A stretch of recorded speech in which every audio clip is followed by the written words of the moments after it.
Hello and welcome Divisions 5F, 5G, and the rest of ReBBL. This is Jeremy PigSofa Schofield, coach of Division 2's Oil Miners, and one of your two sneaky bastards. I am joined by Kallisti Maya, Golden Apple of Discord, coach of the Lords of Decay, Skaven, Division 3. I don't know, did you win this week? I drew. I had an interesting game. I started the game being completely smacked around by this necromantic team, and I was thinking, oh my lord, this is going to be such a lose. He managed to take out all my pieces in the first half, or most of my pieces, and was just strolling down the pitch for that touchdown in turn 8. Then he got a bit greedy. He decided that he wanted to try and surf a piece I had on the sidelines on turn 8, just before he scored. So he goes to surf, double skull into double skull, I believe. His turn ends. So we end the half at 0-0. And then second half, managed to score. And I was like, wow, my luck's turning around. And then he proceeded to demolish more of my team. And then managed to eke a draw out in like turn 15 or turn 16. And then my turn 16, I almost got a one-turn touchdown, but didn't. So it ended in a 1-1 draw, but I'm happy with that result considering how it started. And yourself? I had a rough game. I ended up losing to Wood Elves that I just couldn't seem to knock over. So I managed to get a bunch of casualties, but nothing permanent really. Lost a nickeled or a armor busted lineman that I had. He was like a guard, mighty blow one, so I kind of wanted to fire him anyways. So started off with a loss, which is kind of my first season loss that I've had with the team. I had lost one game in the Devastational as well, so it was a rough week, but I went from Division 7 to Division 2, so I'm expecting to have a rough go of things. But we're not here to talk about our games. We're here to talk about the super sweet Division 5F and 5G. And looks like they had a bunch of really crazy games, so let's jump right into it, and let's just take a look at some of the results. What happened this week. All right, so I'm on the Division 7 Div 5F schedule, looking at day 1, looking at our results, and the first thing that stands out to me, and something that we've already kind of reported to the admin of this division, is that Once Bitten and Evil Fury got a 2-0 concede win. For those not in the know, Evil Fury is an AI bye-week team. So it's not a real team. It seems like Once Bitten was supposed to have a bye week, and somehow things went the wrong direction, that it was supposed to actually go to Once Bitten.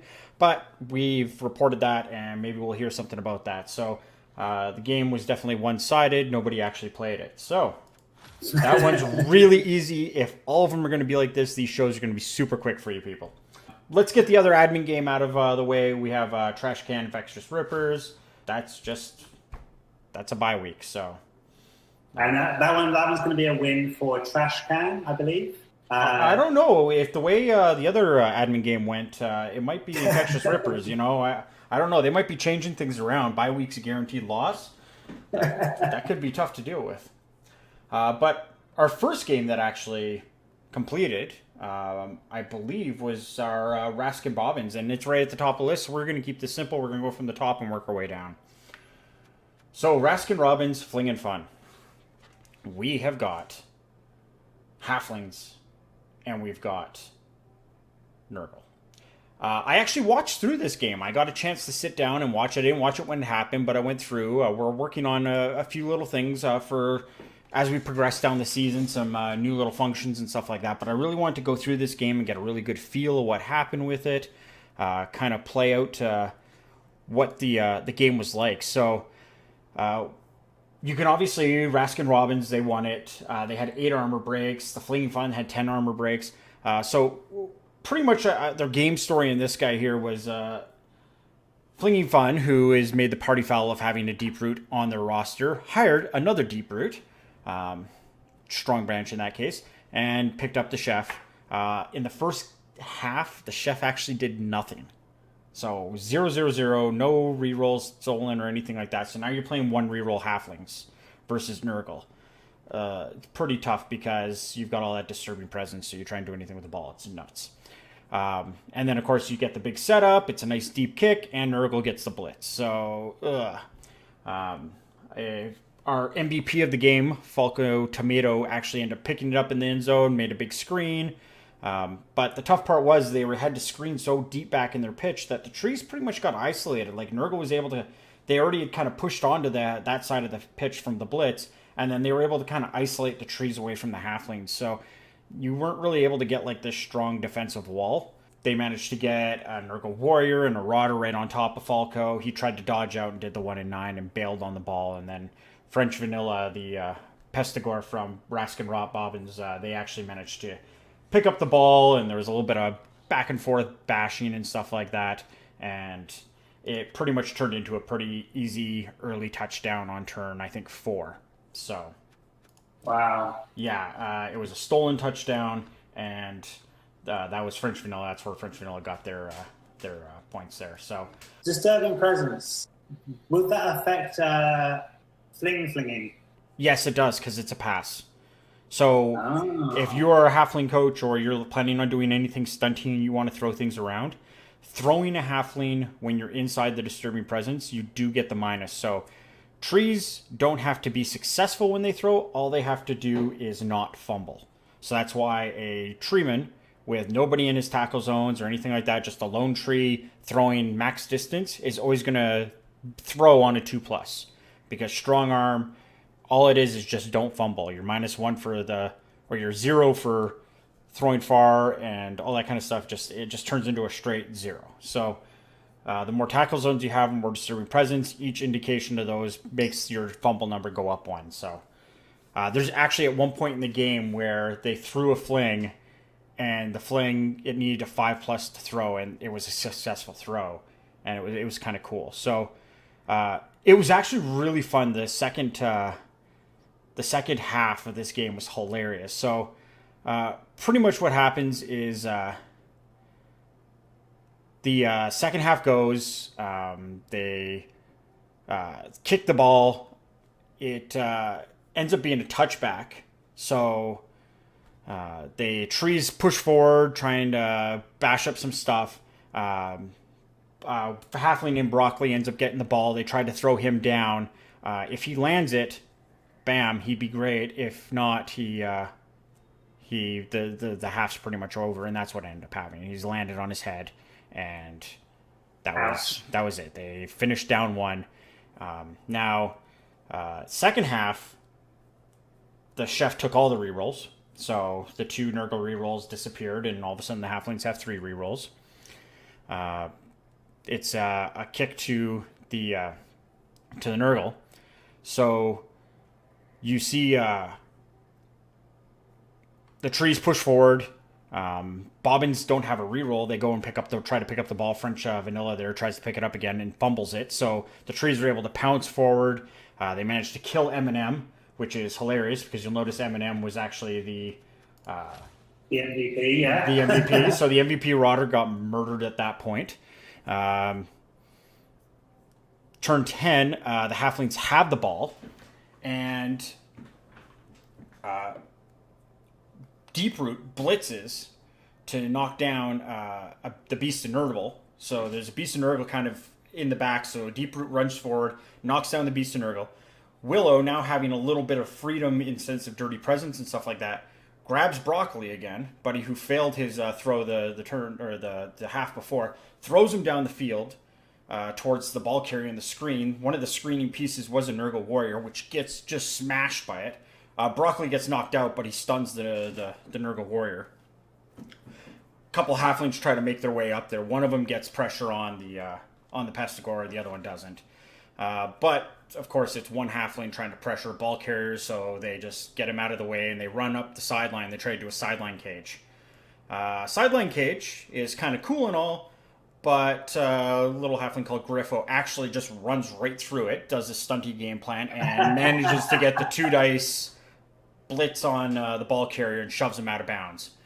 Now, the funny thing is, I like to say that he was distracted because Willow had picked up another halfling to throw it at that sideline cage, and that halfling just flew right out of bounds and was crushed. So, so Willow is just being like this awesome like catapult, just launching flings at people. Ball kind of scatters around. Rodder ends up picking up the ball, and Willow, instead of throwing a halfling this turn, decides to blitz over, so does the 4-square blitz and knocks this Rodder to pieces. The ball scatters out of bounds, and it actually ends up right kind of midfield in the Nurgle half. And there's a halfling and a tree. Actually, no, it wasn't a halfling and a tree. It was just a lone halfling. Lone halfling is in a spot next to one of the trees, sees that the ball's there. There isn't really any mobile pieces near him. The Rodders have been crushed and everything like that, so there isn't really anyone left to handle the ball, and there's also no rerolls on the Nurgle side. So all he needs to do is just run over and grab the ball. If he grabs the ball, that's actually, I think, it. I think that he's in a position where he could score a touchdown. Unfortunately, he fumbles the ball. There's no rerolls left, and the game turns into like this weird ball scrum where Fortson, the guy who tried to pick up the ball and get away, ends up just getting murdered. Wow. So Coffee, who got 2 SPP, he had actually just splat that halfling, crushed their dreams by crushing his soul. So it was fun. Each of the trees got a casualty. Obviously, Deep Root Strong Branch is the real Deep Root. Deep Root Shakewood is the one that needs to die. And Willow should deserve extra SPP for clocking people with halflings. Falco Tomato obviously took the MVP of that. He was the ball handler. He did have probably the most rushing yards of any of the halflings in that game, even though he had only touched the ball like once or twice. So, wow. Yeah, let's see. Falco, what do we got for rushing? He didn't even have any rushing yards according to this. So something. Oh no, Falco Tomato. He had 10 rushing yards. So he did tie for rushing yards with Bungo Broccoli, who had picked up the ball and was thrown down the field to die. So nice. This is what happens when PigSofa actually watches one of your games. So if you want this much detailed coverage, you're not all getting it every week. So if you want this much coverage, invite PigSofa to watch your game. If he checks it out, we're going to get a detailed play-by-play, and I'm going to be amused. So yeah, so get on with that. Ideally, folks, what I want to do from this is I want to take that, I want to condense that down, and I want to try and do highlight packages. But we want to make this really fun. We want to make it so that you guys can see some of the cool stuff.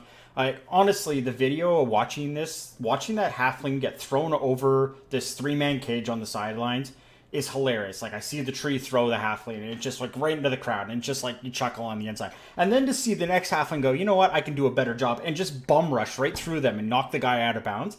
Even better. Hilarity. Just hilarious.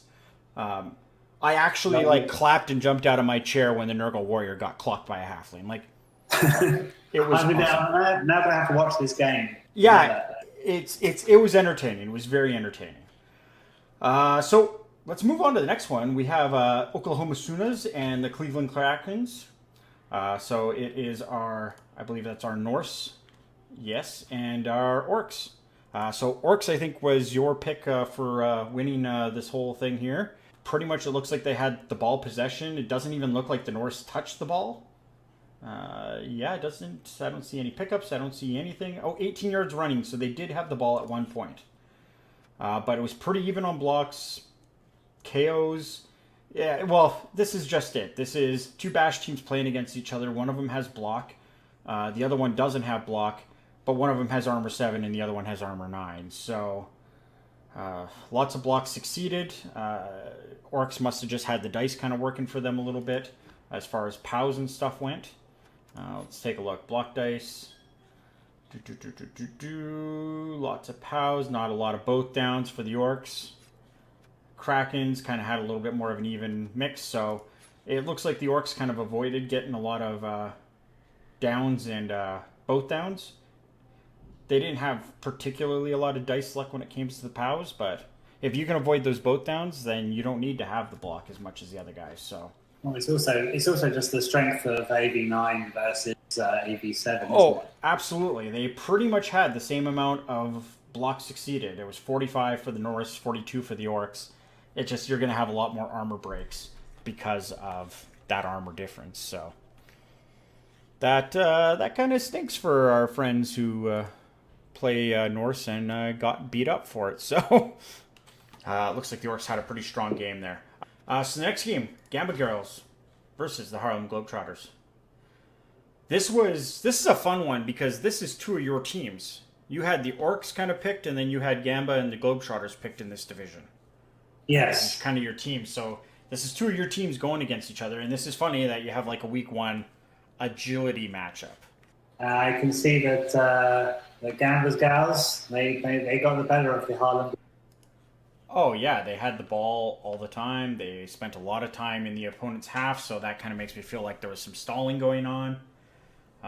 Blocks, lots of blocks. They had about as much blocks as the Norse and the Norse and Orc game. Not as much actual bashing on either side, but Gamba did come out on top. The Harlem Globetrotters actually were intercepted at one point as well. Oh wow! And Gamba had 81% ball. Yeah, big time, big time. So let's see, where is our interception? Our interception was Nush Nush from the Amazons. Plucked the ball out of the air. We had a casualty, which was Turd Ferg, and then a couple touchdowns. So pretty strong game, it looks like here. Amazing results for Gamba there. Yeah. Great start to the season. 8 armor breaks on either side. It was, yeah. Fans, supporters were good, so it was just a fame +1 for Gamba. He walks away from it with no permanent damage. Same thing for Gamba. Like both teams came out of it without any permanent damage, so that's pretty good. And winnings, they both did really well on the winning side of things. So Gamba walking away with 70K and Globetrotters walking away with from 60K. So aside from not having the win for Not So Clever, he still walked away with a lot of cash, and early on, a lot of gold is a good thing to walk away with. So you can't quite afford another player though. The Harlem Globetrotters, sorry. Not So Clever. He can't. He's only got 60K in the bank, so he's going to be having to wait a little bit longer for another lino. Or does he go for a... Well, we'll take a look at his team in a moment here and just kind of see where he's going to be going next with it. But our next matchup was Rage Quit versus the Sylvanian Slayers.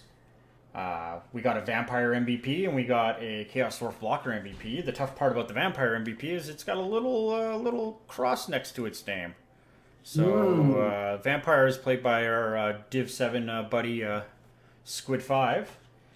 He actually had one of his vampires get a little bit of beat up, and he got himself a niggle. So Rebel Rage Quit, 2-0 win with Chaos Dwarves. That's usually screams something pretty dominant happened. You can see as far as hits and stuff went, it was pretty one-sided. 55 blocks succeeding for the Chaos, 27 for the Vampire team. Ball possession, Rage Quit had it pretty good. They got 86 yards running. They managed to do a lot of knockouts. So that's the thing, is if they're inflicting KOs, that's what they did. What did these vampires do to themselves is, the other story. But 3 casualties sustained, bunch of KOs sustained. So let's see. They inflicted 6 KOs. They sustained 6 KOs. 1 injury inflicted. 3 casualties sustained. So I don't know if that's kind of telling me that the vampires cas 2 of their own guys, but maybe GFIs. Maybe GFIs, maybe something along those lines. Yeah. It looks like there was casualties, 1 casualty. Yeah, they took 3 casualties for 1 casualty dished out. So 2 casualties were self-inflicted. 4 injuries were self-inflicted out of the 22 that were done by armor breaks. So those 4 casualties, those are probably all bites, I would guess. Maybe people doing something else, but when you look at a vampire team, if you see 4 casualties, I'm thinking that's your 4 failures. But if they got through a game with only 4 failures, that's pretty impressive. Well, I guess that's 4 failures where... No, that would be 4 failures where you have a stun at the very least. So, yeah, 4 failures for a whole game would be pretty impressive. Let's see if the dice rolls kind of give us a better picture. Rage Quit. Wild Animal failed twice. Bloodlust said they had 5 failures for Bloodlust. So,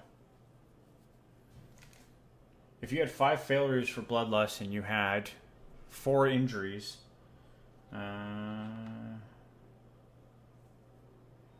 is that a player leaving the field? I don't know. We'll have to find out a little bit more. Tracking these vampires is going to be pretty tough, but what we can say is that the dwarves had a pretty big bash game.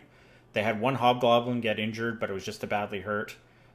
We had some more injuries on the vampire side. There's a Miss Next Game Thrall, and then there's the Niggled Thrall. So, but we also remember that we covered this last week. But whenever Rage Quit is the coach that is setting himself up to be the bash coach, the murder coach. Well, he got a vampire in his first game, so that's a pretty important piece to crush. Definitely. He's on track. Yeah. Well, 50k earnings from the vampires, 80k earnings from Rage Quit because they had the fame and they also had the wins. So again, very rich division so far. People are making money. And our last game in 5F was Happy Happy Go Go and Murderer's Row. So, Goblins. We had a Goblin get a level up at the very least here. You can see a 6 SPP game from the MVP. So that means we had a Goblin pass. Seems pretty interesting. Yeah, 1 pass, 1 successful catch. So obviously that's your quarterback and he deserves to be MVP. But yeah, what do we have? We had 13k worth of inducements with 20k of petty cash, so I'm guessing that they went trip bribe for the Goblins. Goblins had a bunch of badly hurts. So Bombardier got a badly hurt, and 3 other Goblins got badly hurt this game. Bunch of KOs inflicted. On both sides.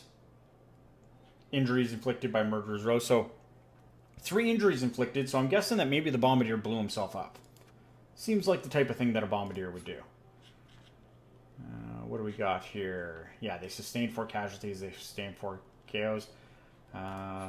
28 blocks versus 43 blocks. That's not terribly surprising with Strength 2 teams playing against Strength 3 teams. Murderer's Row just had the ball a lot longer. A lot more running yards. It looks like, that there was just a cheese pletion of 2 yards passing, 16 yards running. So I'm guessing that this game probably went Goblins on the pitch, got their touchdown their drive stolen from them very, very quick, and then when Necromantic had the ball, they just kind of steamrolled through. Yeah. What do we got here for supporters? We had Happy Happy Go Go actually had Fame +2 for this game. So Fame +2 is always super scary with things like pitch invasions and throwing rocks and all that kind of stuff, which is nice for them because they made some money at the end. They got 60k money, whereas the winner only walked away with 40k. He rolled a 3 and he kept it. That's surprising to me. When you win a game, do you keep anything less than 4 on your die roll? No, 3 is my minimum. If I win a game, I get 3. I'm usually pretty happy with that. You'll keep a 3. Okay. I'll keep a 3. Yeah, I usually always reroll. The exception to that rule is I need 30k. If I get 30k, I will be happy. I'll have enough to buy whatever I need to buy right now. I won't reroll in that case, but I pretty much reroll anything under a 4. I don't know if that's statistically the right thing to do, but people can comment. But yeah, we saw for SPP pretty good spread on Murderer's Row. So we had 1 player with an injury and a touchdown, another person with a touchdown, 2 more injuries, and then our good old-fashioned MVP player. So zombie stealing the MVP kind of sucks. An interesting statistic I'm seeing here is that they had the And he had a number of successful chainsaws. He had 4 successful chainsaws, and yet there were 0 in that, or 0 casualties. Okay, yeah. Yeah, so obviously his loonie wasn't doing his job. Well, it depends also how people use the loonie, right? I'm not sold on the whole loonie is your blitz piece. Against a team like this, it's a little bit less so. If you're playing against AV7, I'll blitz it with a chainsaw. AV8, sometimes I'll blitz with the chainsaw. Once you get into the AV9s and everything like that, chainsaw is just a very, very interesting dirty player. So you just let the trolls knock something down and then you go and you chop its head off. But yeah, it doesn't look like the chainsaw was able to get anything really done as far as casualties or anything like that. And that's the tough part, is that goblins are a form of attrition team. They just need to get the guys off in the first half and then try to take advantage of it in the second half. Like if you can get up players because of your bench and because of your secret weapons. So it doesn't seem like it went that way for Taco here. Any surprises out of these results? No, I mean it's. I suppose the Harlem Globetrotters versus Gambler's Gals, it's not a surprise, but I would have liked to, because they both were my pick, I would have liked to see that be a little bit more of an even contest. It seemed like it was a little bit one-sided. I'm wondering how much of an impact that interception was in that game. Like, if that interception hadn't happened, would we be seeing a 1-1 tie? Huge. I'm going to say huge. Simply because anytime you have an interception, it's huge. Because you usually do your passes as a last resort, or it's the pivotal play of your drive. To have your pivotal play where you're probably going to try and score, get intercepted, that's it. That's the entire drive down the pan. Yeah. Yeah, I haven't had too much interceptions happen in any of my games lately, but last season, my game against Bitter Soggies, he made an interception that had he not made that interception, I would have won that game. But that interception was enough to draw it. So, yeah, I can see where you're saying that, like, an interception, well, it's a turnover. It's the end of a drive. It's like getting sacked and your opponent getting the ball. Exactly, yeah. Exactly the same. So, anytime interception, it's disaster for that team. Yeah. And that's the thing, is that it's an opposite go for it. It's a single die roll, and there's one result on that die roll that makes your life miserable. So it's not like it's impossible. They just have to roll a 6. Sure, it doesn't seem like much, but how many times do you play a game where you only make one go for it in the whole game, and that's the one you had to use a reroll on? Yeah, I actually had a game a few weeks ago where I was playing as Pro Elves. Very, very quick story. So playing as Pro Elves, I was playing Kislev.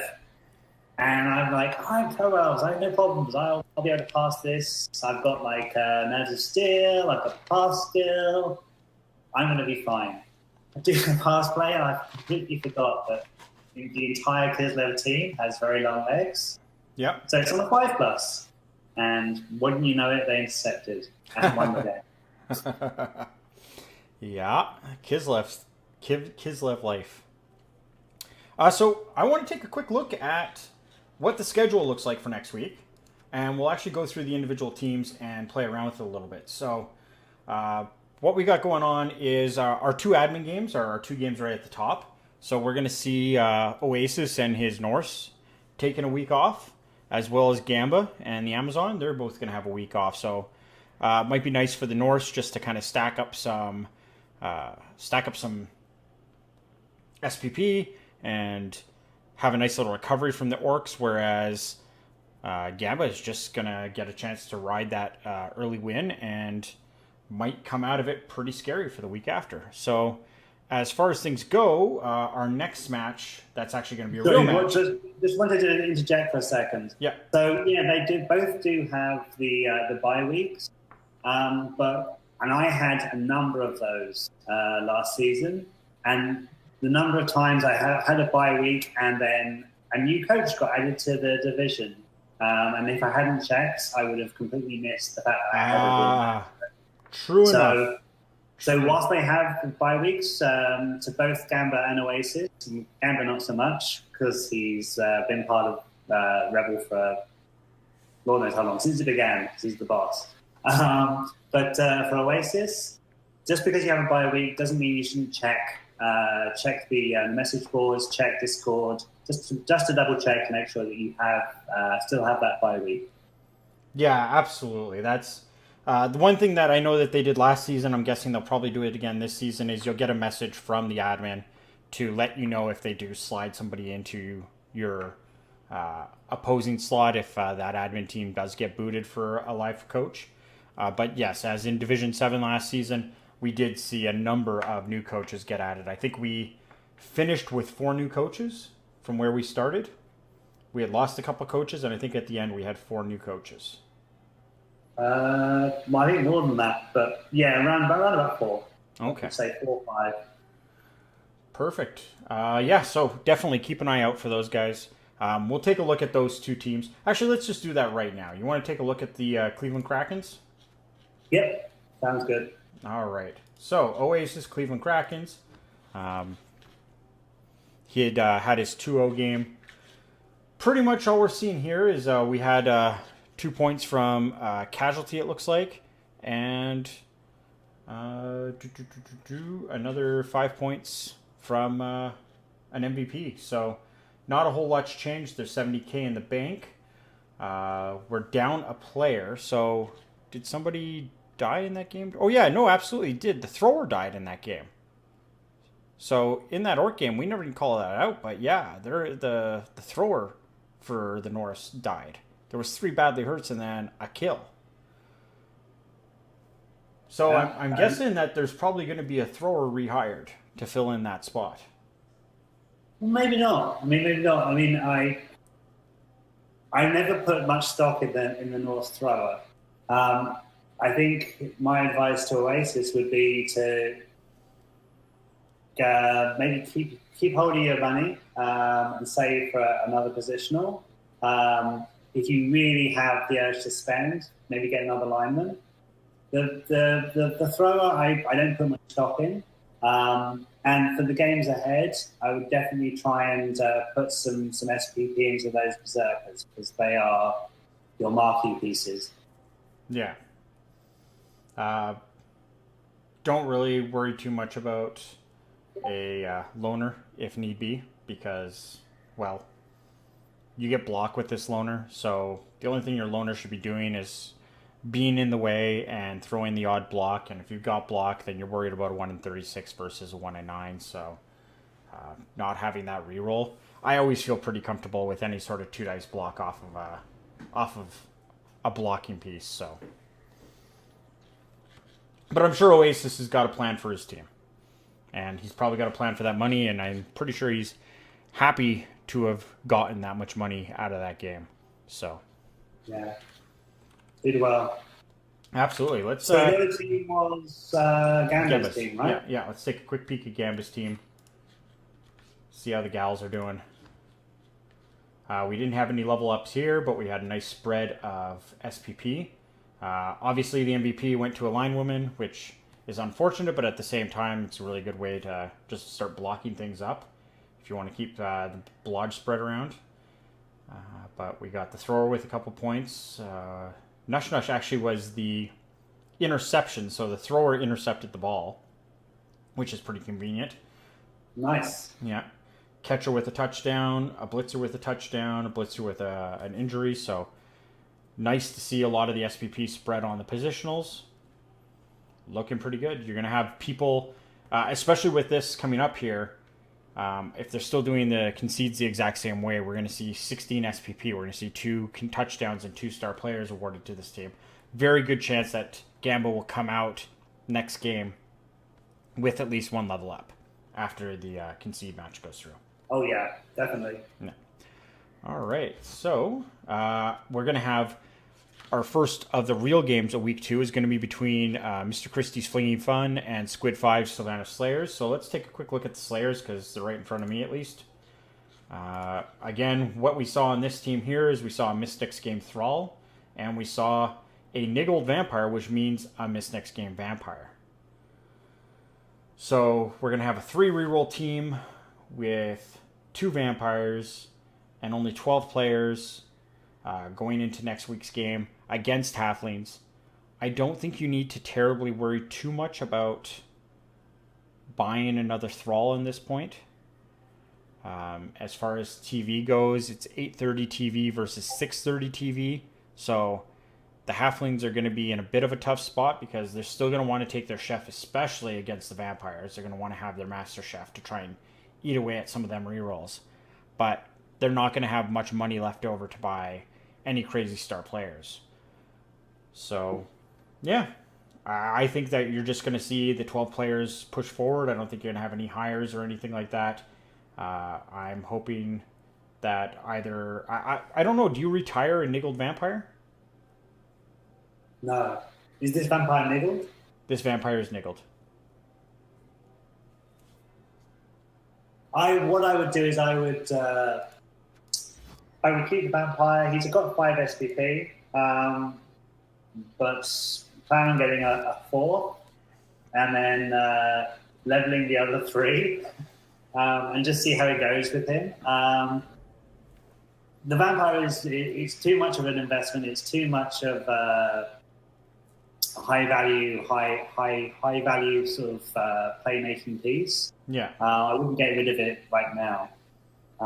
Maybe sort of down the road, I would focus on developing the other vampires, but maybe that, and then maybe down getting rid of it. But not right now. Okay. What about you? Would you?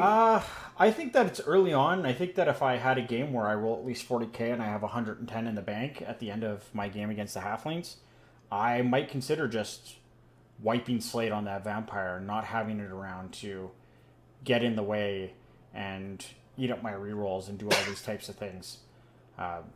Building up strong vampires is going to be key, and if this vampire manages to pull another MVP out of the bag or something like that, it's going to just make you want to rip your hair out.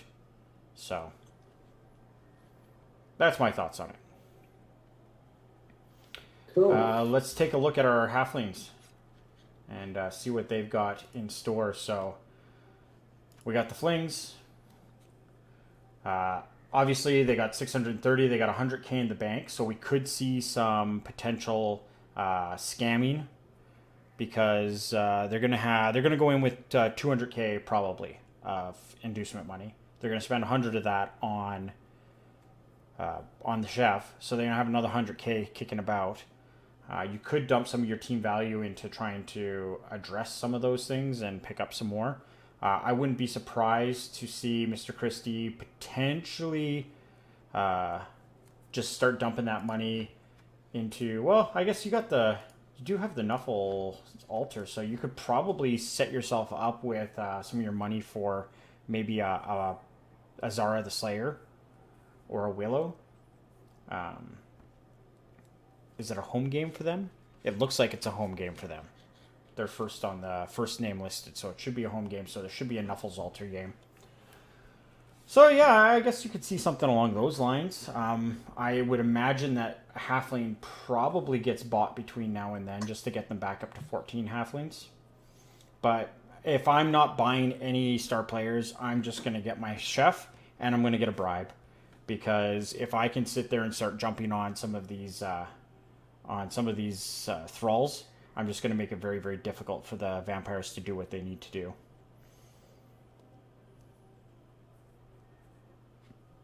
No, I see that. It's that's probably a winning strategy.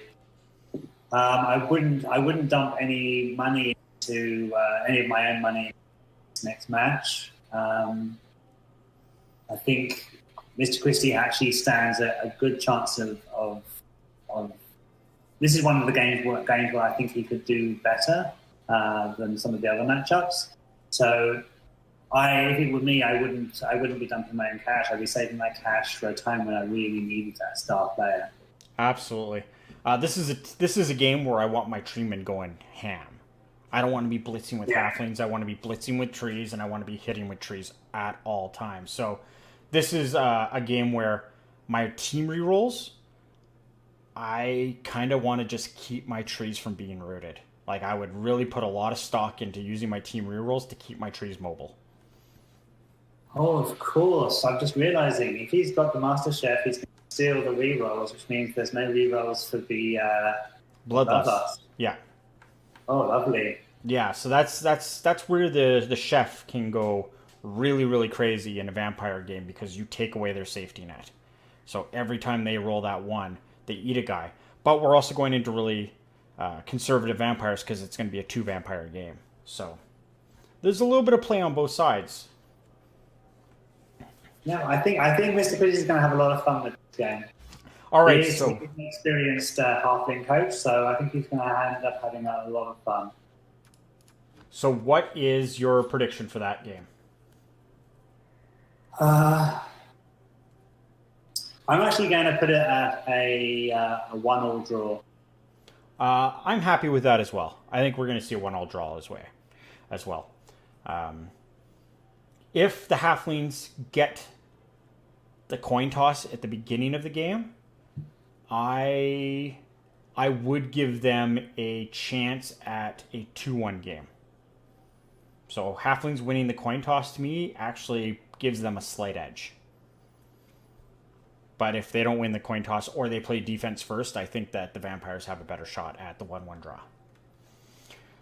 Next game would be Once Bitten versus Murder's Row. So Bud Tugley, hopefully Bud is going to get his admin win as opposed to currently an admin loss. And he's going to be playing against Doc M and Murder's Row. We're not going to take a look at Bud's team just because he doesn't have any sort of SPP. There isn't really anything that we can learn from it that we didn't talk about last week. So we'll take a quick look at Doc M and Murder's Row. So, sorry, I just wanted to interject for a second. Yep. I just heard from Eisen Mike, who is the admin for 5F, and he thinks that maybe Once Bitten had not realised that it was an AI team, got into the match, realised that, then conceded. He's reset the match, and he's going to give the admin win. So, yeah, Bugly's going to walk away with the admin win. Perfect. Okay, so that makes sense. Yeah, one of the notices that went out, I don't know how much it was seen by people, was that with these AI teams that they've put in as the admin teams, you can initiate a game against them. You're not supposed to do that. You don't play against them. If you have an AI opponent, you just enjoy your time off, watch some Blood Bowl streams, play in other leagues, do whatever you need to do, but don't start that game. So that's probably what happened, is that we had Once Bitten there, Bud just firing off his game, realizing, wait a second, I'm playing against the computer, and then conceded the game to just shut it off because he didn't want to play it anymore. So, awesome. There we go. We got some word from the admins on that one. So, Murder's Row. We saw 5 points on the werewolf. So, touchdown and a casualty for the werewolf. Great SPP start on that player. We got a flesh golem with an injury, so that's huge because their development's so slow. Ghoul with a touchdown, which, if you're going to have a ghoul, they better get some points, and a touchdown's the way that they're going to get their points. That's kind of their job. Zombie with a casualty, and then one of the zombies ate the MVP, so that's probably the worst story of his 2-0 win, was that the case there. But we still have an 11-player team. We've got 40k in the bank. I don't feel like I'm ever buying a zombie in this position. If I'm playing against vampires, I still don't think I'm getting a zombie. I think I'm just running my regular team here, keeping that money in the bank, and just taking a shot against what the vampires are going to put forward. Yeah, I mean, this match on paper, it favours Murderer's Row. So no change to the team. I'm not spending any of my money, and just going to maximise my SPP game for my positionals, get some levels, and walk away happy. Yeah, we could see something from Bud and Once Bitten with the money that they get in, because currently they have 30k. They're going to get some concede cash here. Maybe they buy another Thrall because he's got 9 Thralls right now for his team. So he's running a single player bench because he's got the 3 vampires. So maybe you see another Thrall picked up. But if enough money comes in, maybe you see another reroll in the horizon or something along those lines. I mean, you can be getting that 16 SPP, so we might even see levels. Yeah, absolutely. So right now, as it stands, you got a 40k inducement coming from Doc M. So the vampires are playing a little bit uphill. But once that concede victory goes through and we see what happens with it, we could see an even team value game. Right now, there's no one with any sort of upside on that. But I think that your TV 1000 Necromantic versus TV 1000 Vampires, the Necromantic's going to have the advantage.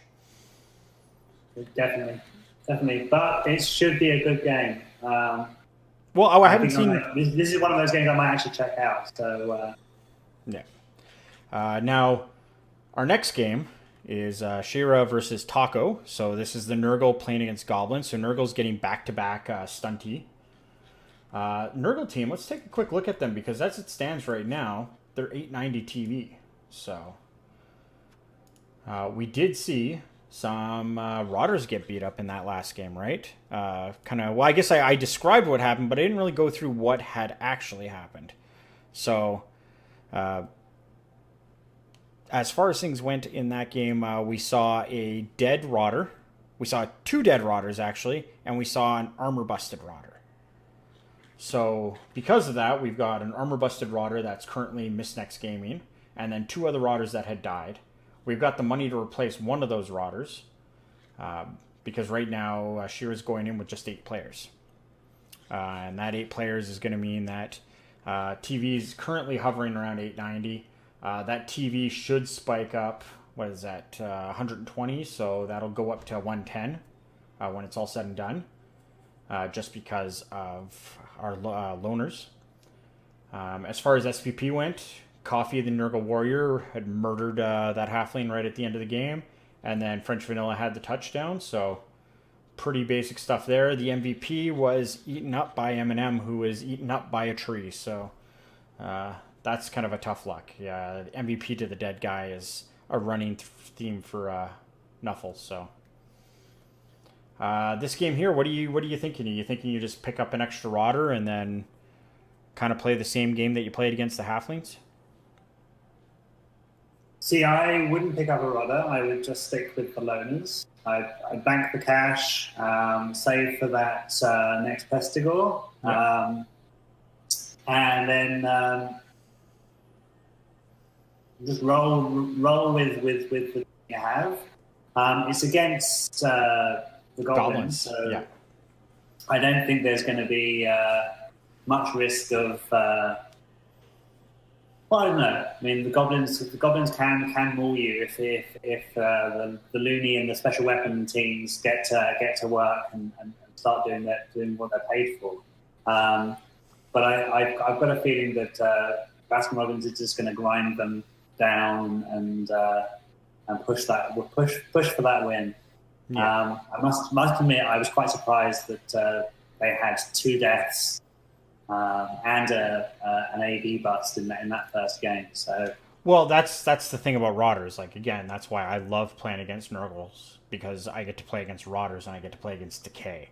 So if you break their armor, they just explode. Like, that's the beautiful thing about Decay is, like, Tomb Guardians, they're scary. But if you knock a Tomb Guardian over and you break his armor, oh my goodness, it's like a freaking piñata. They just gush out SPP. So that's like with Rotters. They're SPP gushers. If you can smack them down, break that armor, you're usually going to walk away pretty good, because it's like you have built-in piling on versus them. You get 2 rolls. So how awesome is that? Like, if you knock a guy down and you don't get an injury, do you piling on? Answer is yes. If the piling on button comes up on the screen, you press it. That's how it works. At least that's how it works for me. Yeah, I did have a piling on a Wood Elf from KO into stun because I wanted blood. And I think I should have taken the KO as opposed to the stun. So, live and learn. This could be a tough one in the sense of these Rotters, I'm fearful for these Rotters. Just because we got a Fnatic on the Goblin side. And I'm going to be hesitant to line my Nurgle Warriors up on the line of scrimmage versus a Fnatic. If it was any other team, I have no problem.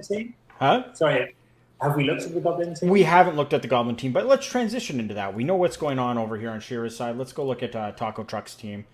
Taco has a level up and hasn't done it. So, Taco, first party foul. Lexi is now going to be bountied. Sorry, that's going to be my rules. If you have a player that has a level up and you have not leveled them up by the time we do our recap show, they go on the bounty board. That's my new rule. So Lexi's going on the bounty board. Cool, man. I think that's just a good motivator. But looking at things here, Wanda's in for a rough ride because the Bombardier throwing a bomb in Disturbing Presence is going to stink. But on the flip side, the Fnatic makes for interesting line of scrimmage decisions. And I think Rotters are going to get smashed by Fanatics because if you're going to have a Fnatic Strength 7 rolling around, I think you'd rather they be beaten up on your Rotters instead of your Nurgle Warriors. And then... Now, I don't have much experience with Goblins. I mean, I have a bit of experience. But I think that I'm going to defer to you here. So I know that for the Bombardier, you use that on defense. The Looney, you're going to use it on offense. But what about the Fnatic? Do you use it on offense or defense or both? Both. Like in the way that I like to play. If you have the bribes. Looney is Looney you just want on the field. You want the Looney on the pitch.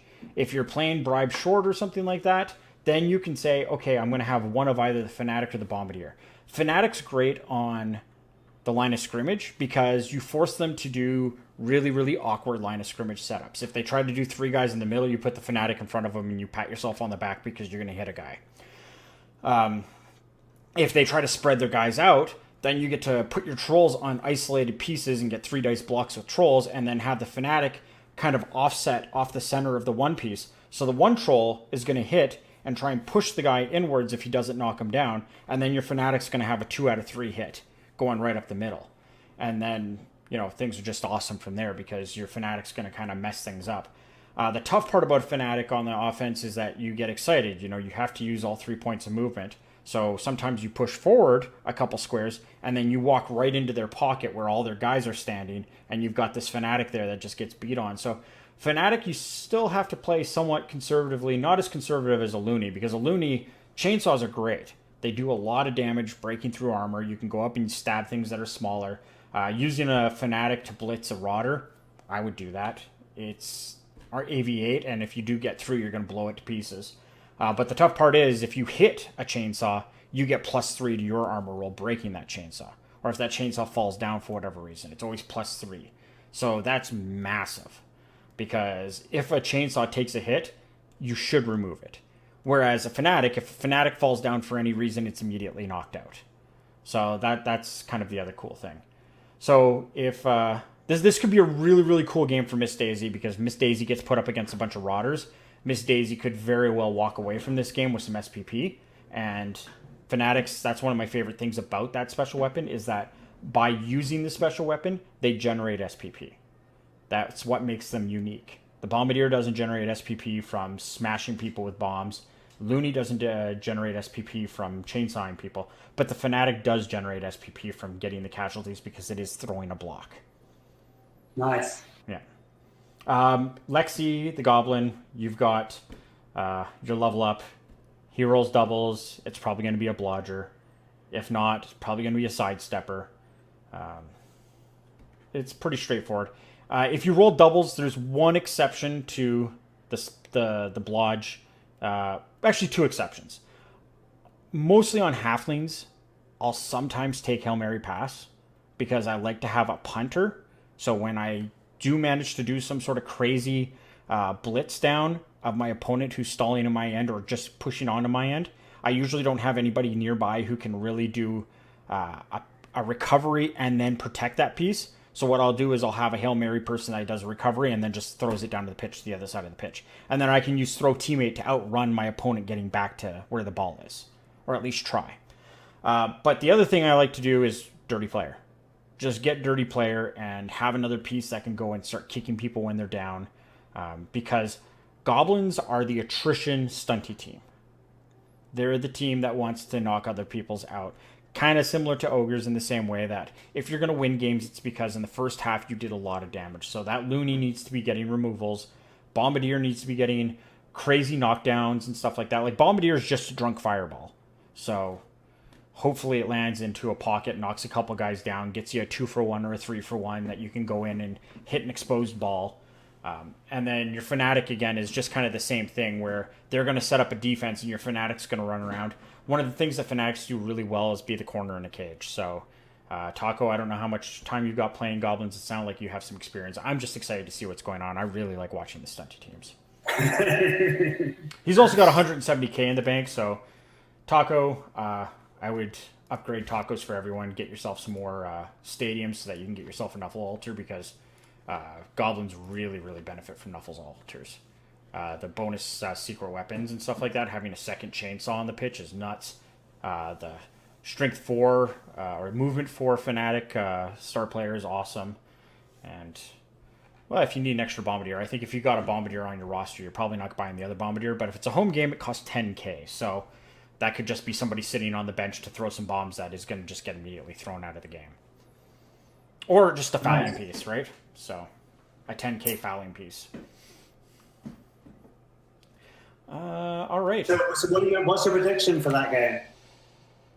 My prediction is that the Goblins are going to get some good SPP, but the Nurgle are going to win it. And I think it's going to go a little bit better for Shayra this time, where it's going to be a less costly win than what we saw the last time. Okay, so we've got that. We've got Rage Quit versus Trash Can. So Mork versus Orabi is going to be our next game. Just bring up the schedule for everybody. Make sure I'm not full of it. Yeah, Trash Can versus Rage Quit. So let's take a look at Trash Can. Trash Can hasn't had any action yet because they've got that admin win that hasn't awarded yet. Yeah. But we got a 12-man team. They've already got their Pestigors.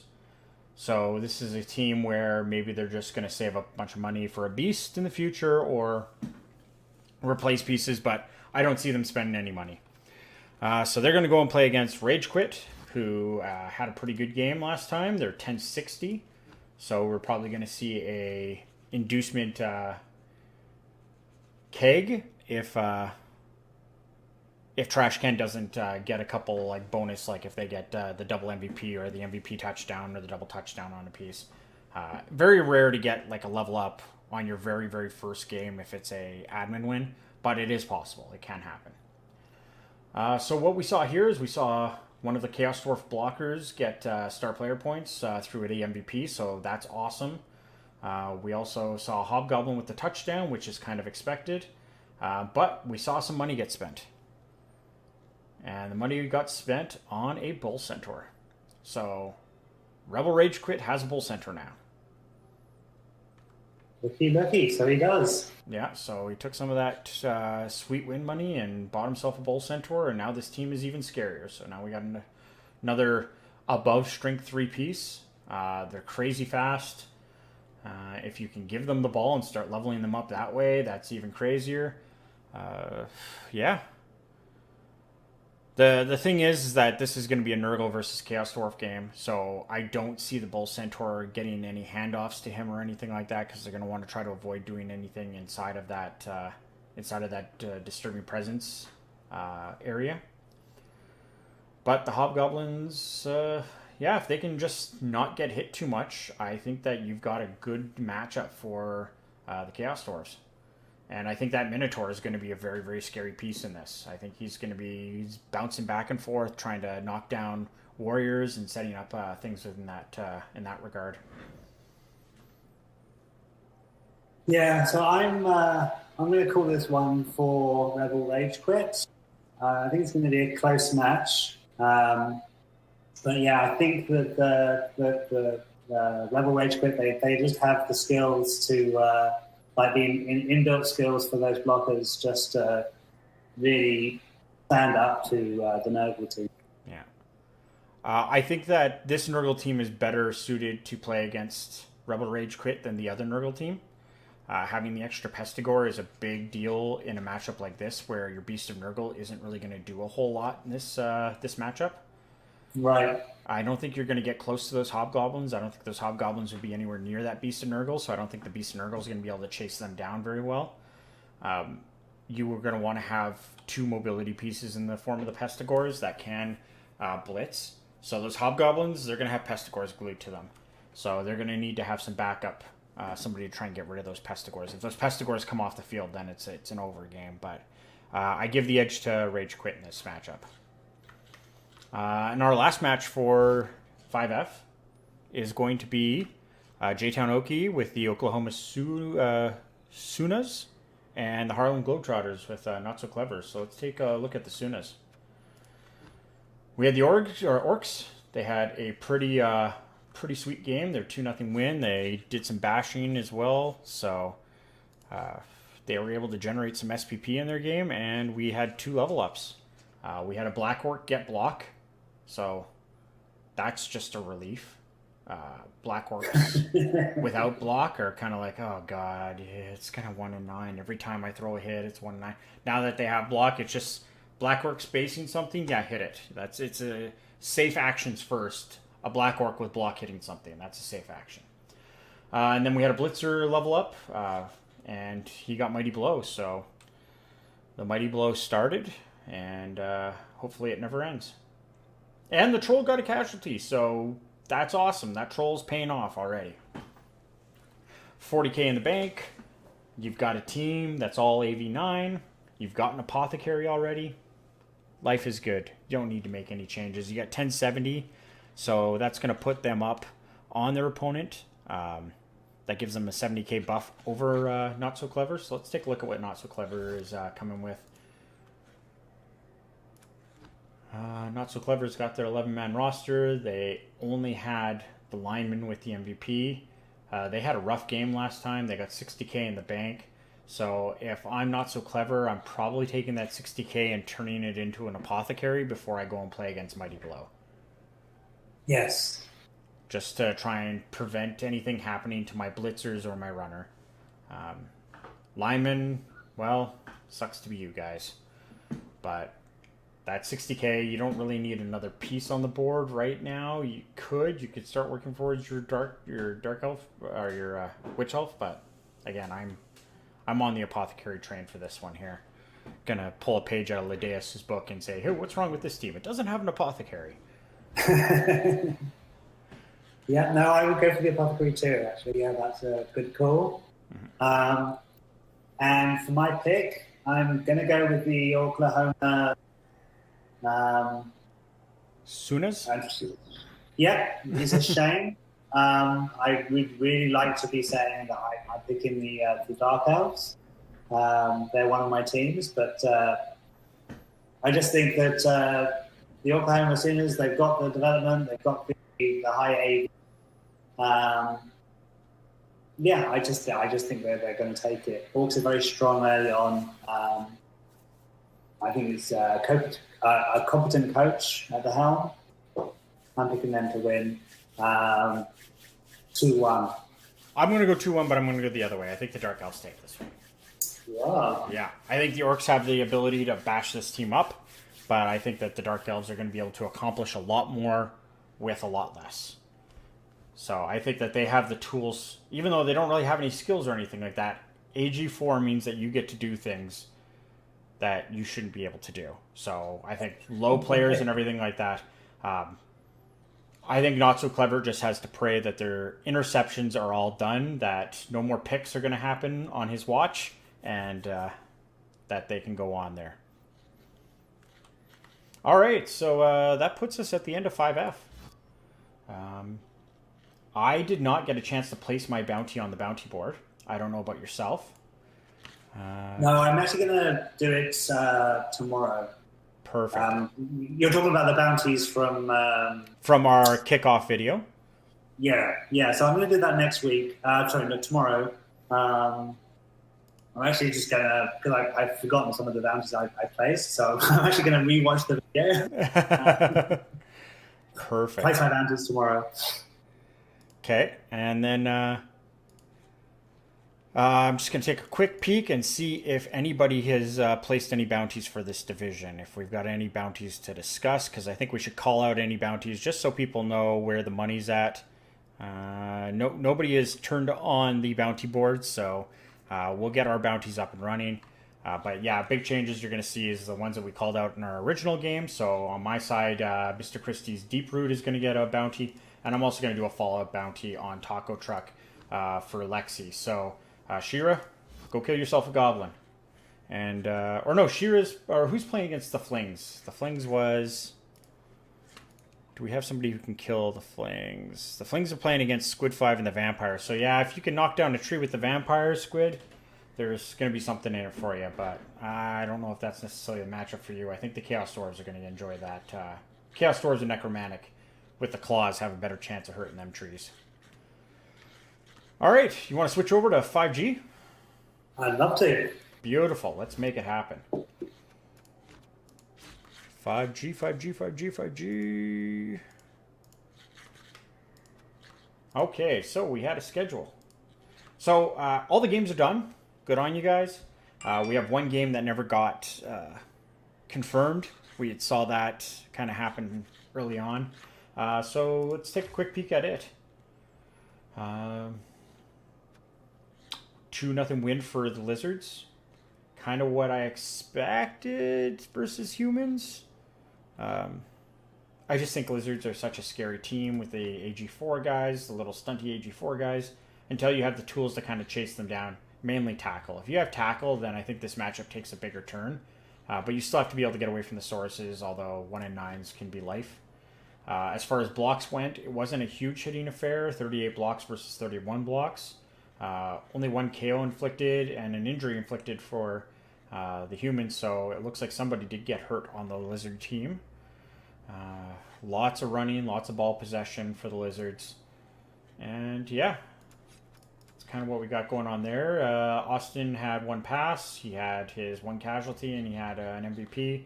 And then we saw 2 touchdowns from Tapper and Skeeter. So I think both of those guys were Skinks, and then Clack, one of the Sauruses, got an MVP. So that's exactly what the Sauruses want. They want to get those MVPs. Any surprise there? Any comments on that game? No, not really. I play Lizards a little bit, so I know that how strong they can be early on. I was hoping for a little bit more of a score thing. I'm a bit surprised that Humans didn't get some SPP, maybe get a touchdown in return. But I was expecting this to be a 2-1 win for them. So. Well, I am very happy that our friends on the Lizards, they had an expulsion. So that means that they got a little Fally, and little Fally is all right by me. Okay, let's move on to the next game. Scooby and the Game versus the Farm Animals. So let's bounce back out here. So Scooby and the Gang still in the game 1-0.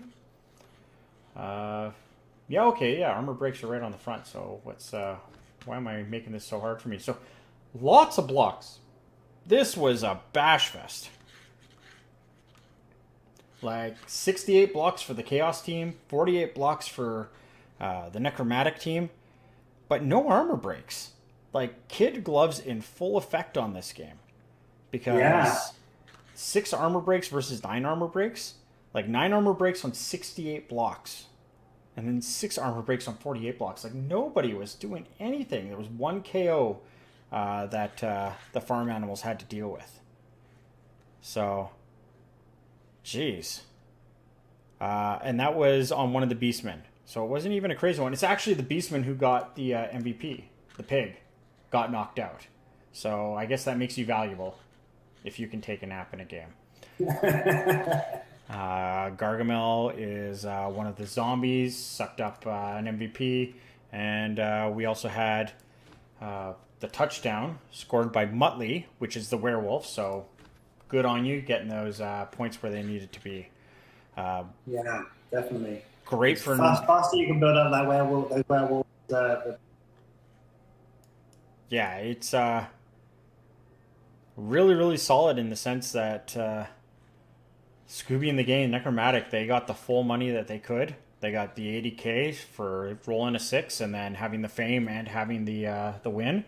Whereas Chaos, to kind of make matters worse, only rolled a 1 on their winnings. So Chab is just going to be a little bit money starved going into his next game.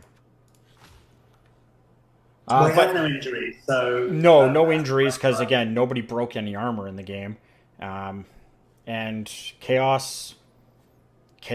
early chaos. That's just the plight of early chaos. They can't really do a whole lot, and they didn't even get the armor breaks. He was hitting everything. Like that's absolutely fantastic. I love like 68 tackles thrown.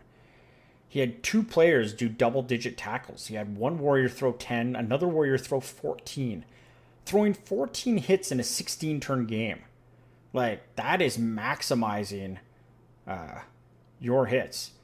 Like, the next highest after the 10 was 7s on the beef and the cow. So, that player was doing a ton of hitting. Whereas on the flip side, there was a white Top Cat who seemed to be the blitzer, and he threw 13 tackles in his on the other side. So, yeah. a crazy game. Yeah, absolutely. Running Goofs versus these Violent Delights. Let's take a look at this game here. So this is Tez and Rodog playing their game. Tez, unfortunately, taking the loss there and getting that beautiful thing that we all love to see, the dead MVP.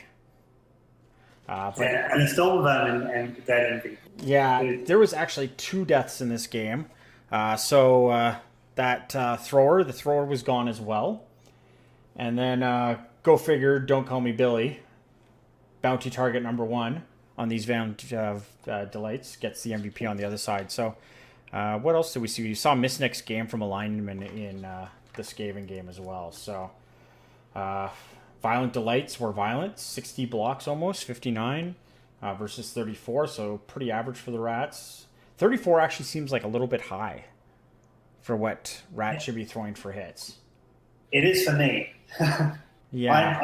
I'm the non-confrontational Rat team, so if I ended the game with 34 blocks succeeded, I'd be like, wow, I was really out for blood that game. Yeah. Now, as far as things went, KOs aplenty. Like 5 KOs on either side, 7 KOs sustained, so the Skaven ate a couple extra KOs, probably from dodges that went poorly, or go for it that went poorly. 2 passes for the Goofs, so we saw 1 on Jimmy Buffett, 1 on Harry Lime. Let's see, those are both... Well, Jimmy Buffett was a thrower who no longer is with us, and Harry Lime is one of the gutter runners, so that's a good place to eat up some SPP. Sad Libs was a gutter runner to eat up some SPP, so that's good. Move Away was one of our Storm Vermin that, again, died, so 6 of the 10 SPP'd in the game went to dead players. Whereas these Violent Delights, they made out like bandits. They got 3 points on a thrower, with Ed Harris. Don't Call Me Billy's one of the catchers, so that's good. The other 3 point for Ford is another, or Ed Harris is a catcher. Ford is one of the throwers, so yeah, and then line women for the 2 injuries. So 20 SPP. Yeah, no, 15. 15 SPP. 15. Yes. My arithmetic was never my strong point. Yeah. So 2-1. You don't have tackle, so it's hard to deal with early Amazons. It's hard to deal with early Skaven, I think, at the same time. But if you've got the block and you've got the ability to beat up on linemen, that's a big thing. Getting that thrower really, really hurts. But the blitzer, to have that blitzer go down and die in game 1, that's a real hard spot for the running Goofs. Yeah. What we've got here, at least both of them did pretty good on the rolls. Violent Delights walked away with 70k, and Running Goose walked away with 50k, so they will have some money to play around with. Moving on to Cheaters and Such versus We Chillin'. So this was going to be a fun game. This is Goblins playing against Dark Elves, and they played to a draw, so good on you guys. Let's see. Cheaters and Such had one person die, and they had one person thrown into the game. They got a touchdown. We Chillin' only got 5 armor breaks, whereas Cheaters and Such got 16 armor breaks. So, yeah, We Chillin' only succeeded on 23 blocks. That's one of the things that can happen versus stunty teams, because the stunty teams have dodge. So you can roll a lot of defender stumbles and end up just pushing people around a lot. Whereas if the goblins can get the strength on you, they can knock you down pretty easy because you don't have dodge. And only some of your guys have block. So Cheaters and Such did 3 injuries on them and 2 KOs. It was a kill back on the other side. Some pretty even rushing. A lot more ball possession on Cheaters and Such's side, but that kind of makes sense to me in a way because Dark Elves, they don't need to hold the ball very long to do what they need to do. Yeah, exactly. So we got lots of SPP going around. So let's see where things are at. One of the trolls, that's Splinguff. He got 2 casualties that game, so power to him. The other troll, Bellyguff, got a casualty, so that's 6 SPP amongst your 2 trolls. That's freaking awesome. The unfortunate part is that Tunegg, the guy who got the MVP, who was injured, actually got niggled. So in niggled Goblin, I don't think that even the 5 SPP is not worth it. I think that Goblin's going to be shown the door because, yeah, that just means if they break your 7 armor, you're just going to explode. And then Gimnick was one of the Goblins, got the 3 SPP, so that's really, really solid on that side. And then, We Chillin' got beat up pretty bad. So the nice thing is that Nordor is a blitzer, Nalos was a blitzer, and Bethrin is a blitzer. So 10 SPP on your blitzers. The last 2 from Argamel is on a lineman who ended up getting niggled. So there's 2 linemen who got niggled. 1 lineman got armor busted. Really, really, really tough game for them linemen because those trolls were just busting them up, it looks like. As far as money went, money was pretty rough. It looks like a 1 was rolled for the Dark Elves, but they ended up getting 40k for that. So I'm guessing that, yeah, with a draw, each team gets +1, and then We Chillin' had to +2 fame. So they got a bunch of fame. Thank goodness for that because that gives them some money. 40k is not a lot for a Dark Elf team that's busted open. As far as the other side, the Goblins ended up walking away with 60k. So. Well, to be honest, for We Chillin', it's not the end of the world. They didn't have any of the blitzers get niggles or armor busted. Just linos. Next game, they're going to be have loners, which are just as good, or nearly as good. They can rebuild from that, no problems. Yeah. Well, yeah, we'll take a look a little bit closer when we check out their matchup. Next, we're moving on to Vapor Geckos, Castlevania Creeps versus Brian 506 Mount the Tetons. So, the Orcs versus Vampires. Vampires walk away with a 2-0 victory. 8 armor breaks, 1 expulsion, so the Thralls got fouling. That's pretty gross. Not a very high-hitting affair, kind of average, 30 blocks to 38 blocks. Breaks weren't very good. 13 armor breaks for 30 is actually pretty good for the Orcs. They did pretty good on the armor break front. And when they broke armor, they got a couple injuries and they got a couple inflicted. So they got 5 kind of removals off of their 13 breaks. Whereas Castlevania kind of cheated. Of their 8 armor breaks, they got 3 removals. So that doesn't seem very fair, and that's probably how you walk out with a win. Doesn't look like any passes or anything happened, so I'm guessing Vampire picked up ball, ran down field, and got it, and then Mountain the Tetons had the ball, held it for quite a long time. They had 50% of the ball possession, got it down the field, probably got sacked, and then the Vampires ran off with it again. Let's see what the SPP look like. So, SPP side, let's look at the Creepers. The Creepers had a touchdown on each Vampire, so that's fantastic. And then they had a Thrall with the MVP, a Thrall with a casualty, and another Thrall with a casualty. So, Vampires didn't get stacked up too much, but the touchdowns went to the right guys, so that's fantastic.